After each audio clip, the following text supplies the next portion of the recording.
কৃপা করুণা কবে হবে সেই অপেক্ষায়। আবার কখনো এতটাই স্বাচ্ছন্দ্য থাকে যে সারাদিনে সেই ভগবানের নাম নেওয়ার কথাটাই মনে থাকে না। সত্যি জীবনকে অদ্ভুত সময় কাটানো। কখনো পরিবারে 4টে পেটের খিদে মেটাবার জন্য 1 কিলো চাল কিনতেই কাল ঘাম ঝরে যায়।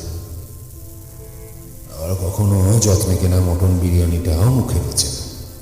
সত্যি জীবন কি অদ্ভুত সময় কাটানো। কখনো 2 টাকা বাঁচাবার জন্য প্রখর রৌদ্রে 10 কিলোমিটার সাইকেল চালিয়েও ক্লান্ত লাগে না। আবার কখনো এসি গাড়িতে 5 কিলোমিটার যেতেই কেমন যেন হাঁসফাঁস করে। সত্যি জীবন কি অদ্ভুত সময় কাটানো। কখনো মৃত্যু দরজার সামনে দাঁড়িয়ে জেনেও তাকে আটকাবার জন্য ব্যর্থ চেষ্টার জন্য ব্যাংক ব্যালেন্সের অভাব হয় না। আবার কখনো অনেক যন্ত্রণা কষ্ট আর যাতনায় জর্জরিত হয়েও একটু শান্তিতে মরার জন্য 2 টাকার প্লেট কেনার টাকাটাও থাকে না।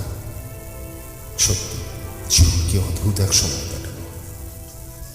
এত কিছুর পরেও একটা চূড়ান্ত বাস্তব কি জানো? আসলে মরে যাওয়া খুব সহজ, 2 মিনিটের খেলা। কষ্টকর রোজ প্রতিটা মুহূর্তে এক অদ্ভুত পরিস্থিতির মধ্যে বেঁচে থাকা, নিজেদেরকে বাঁচিয়ে রাখা।